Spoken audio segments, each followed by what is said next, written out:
Wabarakatuh. Once again, we were discussing zakat and we reached the subject of sadaqah.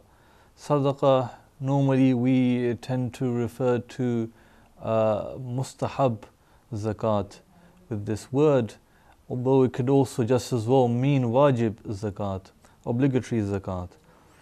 But the importance and emphasis that the A'immah alayhimus salatu wassalam have given mustahab zakat, it's very easy to assume that without doing so one has very little chance in this life and in the hereafter, because of the huge amounts of benefits and the rewards that are available for us in the hereafter and in this world as well, out of sadaqah, out of giving sadaqah to the poor and to the other good charitable causes.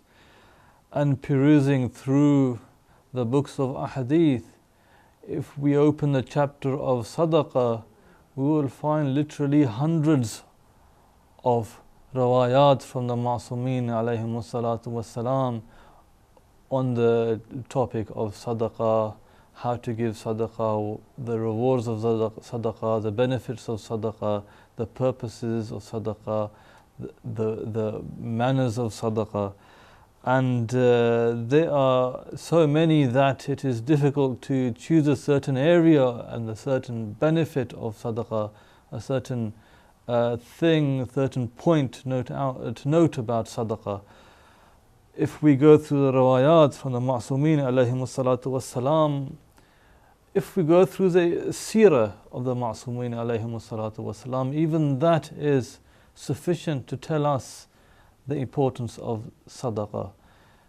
When we look at the life of Rasulullah sallallahu alayhi wa alihi wasallam and what he instilled within Amir al-Mu'mineen Ali ibn Abi Talib alayhimus salatu wassalam, we see that their whole life was based on poverty and destitute, and their concern was on nothing except their fellow believer, their fellow brother in Iman. And who better to refer to in the area, this topic, the subject of sadaqah than Amir al-Mu'mineen alayhi salam. He said in two simple words, as-sadaqatu junnatun. Sadaqah, this mandatory, obligatory or voluntary charity giving, is a junnah. Junnah means a shield, and as expressed in many other riwayat, it is a shield from many things, from destitute, from poverty, from all manners of hardships. It is a shield from illnesses, from misfortunes. Imam Ali alayhi salam encompassed all of this within two words, as-sadaqatu junnatun. And this junnah means a shield in this life as well as the hereafter. It is a guarantee that if you give sadaqah, if you give zakat, that the misfortunes that can be averted will be averted. Those misfortunes and punishments of the hereafter will also be alleviated due to the fact that you are being obedient to Allah subhanahu wa ta'ala through this charity, through this generosity towards your fellow human being. Imam Ali alayhi salam also said, encapsulating again the very nature of zakat, when he said, إِذَا أَمْلَقْتُمْ, if you have become poor, impoverished, if you have become needy and destitute, فَتَاجِرُ اللَّهَ بِالصَّدَقَةِ, do a transaction with Allah subhanahu wa ta'ala through sadaqah. So if you come to such hardships, it may seem that you should be as economical as possible. If naturally the instinct would be that if we have very little money, we would give very little, we won't give any of that away because of the lack of resources that we ourselves are facing. But Imam Ali alayhi salam has said that give sadaqah if you are poor, if you are impoverished, because this will enable your rizq to increase. By giving rizq, by giving charity to others and enabling them in receiving rizq from Allah subhanahu wa ta'ala, because as we mentioned last week, when we give zakat and sadaqah, it is one of the means by which Allah subhanahu wa ta'ala is providing for others through us. And what better and greater honor and sharaf can we have than being the means of Allah subhanahu wa ta'ala providing the rizq for others. Imam Ali alayhi salam said, Tajiru, do tijara, do trade with Allah subhanahu wa ta'ala. How? By giving sadaqah. With any trade, with any business, there is a transaction that happens when you give something and you get something in return. This is the essence of zakat, that it's not you giving zakat, it's not just you giving it and your bank balance decreasing and your wealth decreasing. In fact, the opposite will happen. Where money will leave your pocket, that gap in your pocket will be filled with barakah, enabling you to survive and to get more rizq and more sustenance and provision from Allah subhanahu wa ta'ala. And this is what Imam Ali, Amir al-Mu'mineen, Imam al-Muttaqeen alayhi salam had tried to tell us in this hadith. Furthermore, Imam Rada alayhi salam emphasized this by saying, Istanzalul rizq, seek the showering of rizq upon yourself, seek that rizq from Allah subhanahu wa ta'ala, that increased rizq, bis sadaqah, by giving. It seems to be at the very, if we just think about this on a very surface level, it seems to be an oxymoron. You give, then that's the mean for you getting. But in any business, in any trade, they say that unless you spend, you won't earn. Unless you invest your money somewhere, you won't make any money. Unless you sacrifice anything, you won't earn any money, you won't make an earning. If you are working anywhere, you will need to go there, spend your time there, doing work for somebody, and then you'll get your earning. You're sacrificing your time. If you have a business, your own business, you will need to spend a lot of money to buy goods, and then you'll be able to sell, or to buy resources so that you can give a service and you can run your business in this manner. Otherwise, without such sacrifice of your time and your money, you will not earn that profit that you wish from your investments. In the same manner, think of this sadaqah as your investment. You're giving this sadaqah to somebody with the niyyah of qurbatan ilallah, and you're giving it to somebody who is in need of it. Do not think that this will decrease your wealth. Think that this will give you many benefits. It will ward off many evils. It will give you so much more than what you can buy with any money. And this is further mentioned by Imam Muhammad al-Baqir alayhi salam. He said, Al-birru was-sadaqatu yanfiyani al-faqr, that good deeds and sadaqah negate poverty. So when you do good deeds and when you give sadaqah away, when you give some money away to somebody poor, this negates poverty from me. So by giving, I'm negating poverty and the lack of funds, that situation, from myself and from my family.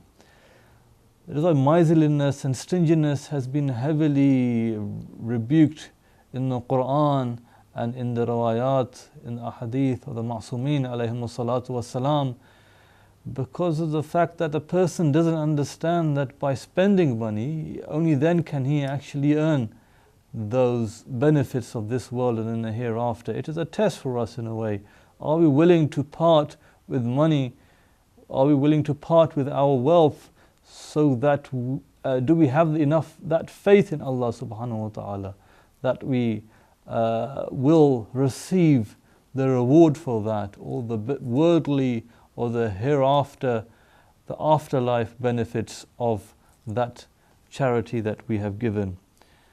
And the other benefits of sadaqah is, as Imam al-Baqir alayhi salam continues, وَيُزِيدَانِ فِي الْعُمْرِ وَيَدْفَعَانِ عَنْ سَبْعِينَ مِيتَةَ السَّوْءِ. And this sadaqah will also serve the purpose of increasing your lifespan. It will increase your age. You will have the barakah and the blessings of a longer life in this world. وَيَدْفَعَانِ عَنْ سَبْعِينَ مِيتَةَ السَّوْءِ. And this giving of sadaqah will also alleviate from you 70 deaths which are bad, deaths which are difficult. The giving of sadaqah will alleviate those illnesses and those hardships which cause death. You will have an easy death. Imam Ja'far al-Sadiq alayhi salam has also said, Husnul sadaqah, giving sadaqah in a good way, in a generous way, and in a kind way, يقضي الدين ويخلف على البركة. If you have loans and if you have debts that you are unable to give, if you give sadaqah to somebody who is in need of that, or even if you give him al-qarz al-hasana, al-qarz, a loan which will enable him to get back on his feet so that he can provide for himself, and if he has a means, he can give it back, and then it's then recommended to forgive that loan as well from him. But any of this kind of support and charity for the impoverished, for the destitute, if we give them money, we ourselves will be able to get enough rizq. Allah will get us rizq for us to fulfill all of our debts and obligations and pay off all our liabilities. وَيَخْلُفُ عَلَى الْبَرَكَةِ. And when we give that money that we have given to somebody else, it will leave behind barakah in our wealth, in our pockets, in our purses. It will not leave an empty, vacant gap where there is a decrease in money and wealth. Furthermore, there's many of us who are sick, in ill health. Imam Sadiq alayhi salam said, Dawu mardhakum bis sadaqah.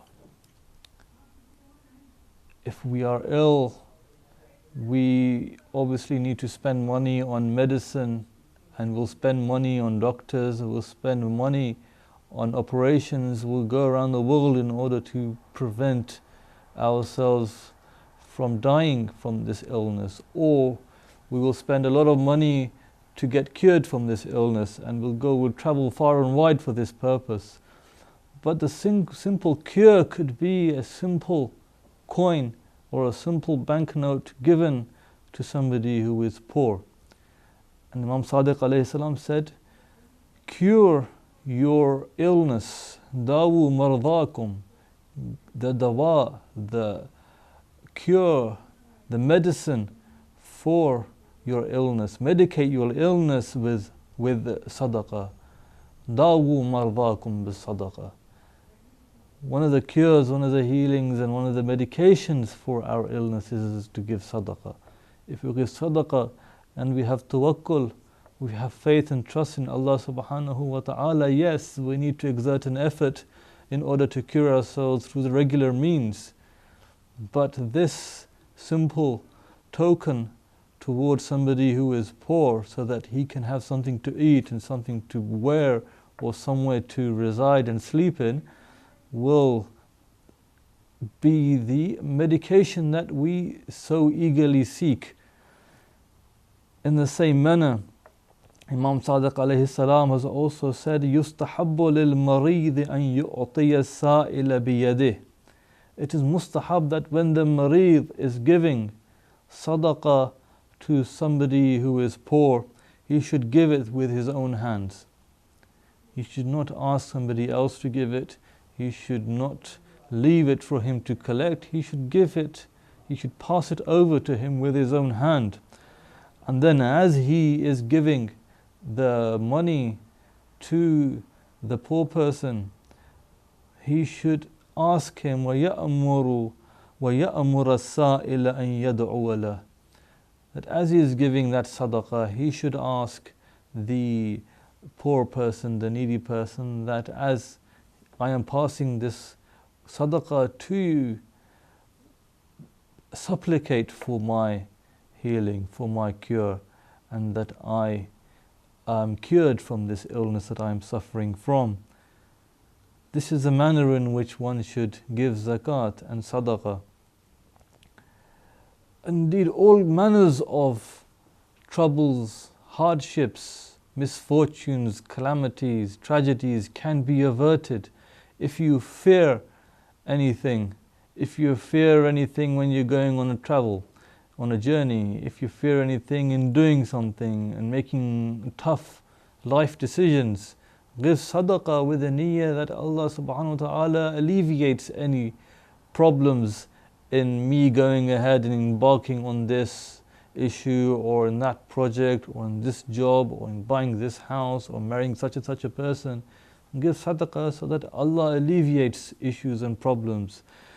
For Rasulullah sallallahu alayhi wa alihi wa sallam has said, Inna Allah la ilaha illahu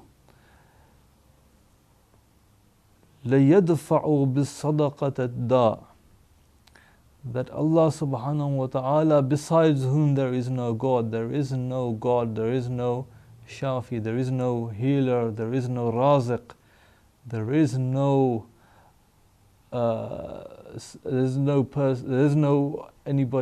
anyone else who can cure and heal us. لَيَدْفَعُ بِالصَّدَقَةِ الدَّاءِ, that Allah subhanahu wa ta'ala lifts, when a person gives sadaqah, he lifts and alleviates the person from illness, from marad, from from illnesses. وَالدُّبَيْلَةِ, another form of illness is a particular illness inside the body. وَالْحَرَقَ, if somebody is burnt, Allah will ensure that he's not burnt. There's so many things that when we're giving sadaqah that we have been protected from. Who knows, if we hadn't had given that sadaqah, would we have been struck by these hardships, by these illnesses, from being burnt in a fire, or from being drowned, or from destruction of our house, or from insanity, or any other problems, any other major and minor problems that we face in this life. We see those around us being struck by these misfortunes. May Allah alleviate those problems from the mu'mineen. But sadaqah, simple giving of charity, can alleviate those problems from us. That Allah raises from us illnesses, being burnt, being drowned, al-gharaq, wal-hadam, wal-janoon, all of these issues will be alleviated from us. And the narrator says, وَعَدَّ sallallahu alayhi wa alihi sab'ina baban min as-saw, that after this the Prophet mentioned 70 hardships and difficulties, that Allah subhanahu wa ta'ala alleviates all of these 70 difficulties and problems in our lives through the giving of sadaqah. So when we give sadaqah, it's as if we have paid for a cure for our problems. That when we take medication, we don't see the benefits of that in its reality because we take it for granted. But had we not had that medicine, Allah knows best what would have struck us, how the illness would gain strength and cause us to become immobile and eventually death. Many of these illnesses that we take for granted today, that they are a course of life, in the past days, the world saw many deaths out of these illnesses. And when we take simple antibiotics and medications and paracetamol to alleviate us from these illnesses, we take it for granted. But had we not had these medications, we would have been struck with many illnesses and many problems that we cannot even understand and imagine. In the same manner, if we give sadaqah, Allah knows best what kind of things we'd be struck with and what kind of issues we'll have to deal with and problems and difficulties and hardships. With giving sadaqah, we can alleviate those issues from this world and inshallah give us a greater course in the hereafter and raise our ranks amongst the ma'asumeen alayhimus salatu wassalam, and in the forgiveness of our sins as well. Sadaqah is highly emphasized. And amongst us there are those who are departed, who are no longer amongst us. Our parents, our grandparents, our uncles, our aunts, our brothers and sisters in faith, as well as by blood. They have departed, and there is very little better than giving zakat and sadaqah on their behalf, in their favor. If we give them zakah, if we give sadaqah on behalf of somebody who is deceased, while he is suffering in barzakh, he is alleviated from that punishment, and he will ask, why is this being alleviated? And the angel will say that such and such a person has given sadaqah on your behalf. We may not see it, but one of the signs of the mu'mineen, as said in that verse of Surah Al-Baqarah that we recited in the beginning of this program, that one of the signs is that we believe in the unseen. And the unseen includes the hereafter, the world of barzakh, and the hereafter, after that, the day of judgment and the punishment and the reward that will come after that. Those who believe in that are the muttaqeen, are the mu'mineen. And part of that is what is happening to our elders, our deceased elders in the grave. May Allah forgive their sins and forgive their shortcomings. But our task as their children, as their offspring, as their sadaqah jariyah, is that we give sadaqah on their behalf. And we do many good deeds on their behalf, but one of the emphasized things from the ma'asumeen alayhimus salatu wassalam is that we give sadaqah on their behalf. Imam al-Baqir alayhi salam said that a person may be good to his parents during their life, but after their death he may forget them and ignore them and ignore their existence and ignore their ihsan, their good doing upon him. Allah will consider him as somebody who has not fulfilled his obligation towards them, but somebody who was disobedient and irresponsible in his duties towards his parents during their life. But after they pass away, after the parents pass away, if he remorses and regrets and seeks forgiveness and gives sadaqah on their behalf, he will be regarded as an obedient servant, somebody who has fulfilled his responsibility towards his parents. And similarly, Imam Sadiq alayhi salam said that 3 things help a man after his death, and these are charity given by him. We can protect our own charity, our own hereafter, by giving charity, because that charity will enable that person to live, and every breath that person is taking will have a part of that, and will be rewarded for that perpetually. Secondly, a good habit, a good deed that he taught to others. If I teach somebody something good and he commits it, he performs that good deed and he passes it on and on, the initial person who taught him that will receive that reward perpetually as well, and it will help him after his death as well.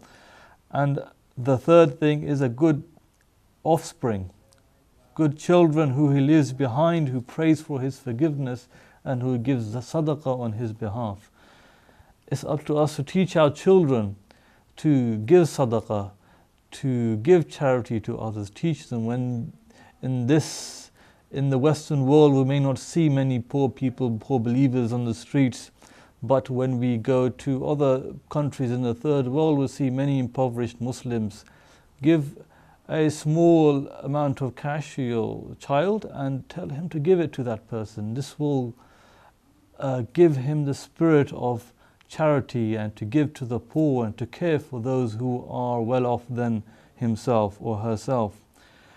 This is one of the, and this asset can also be passed on to one's child, so that when we pass away, then we have somebody who will continually give sadaqah on our behalf, so that we may also be saved from the punishment through the sadaqah, from the punishment of barzakh and Jahannam, from the fire of hell. May Allah alleviate through our sadaqah and through our good deeds the hardships and the difficulties of this life and the hereafter.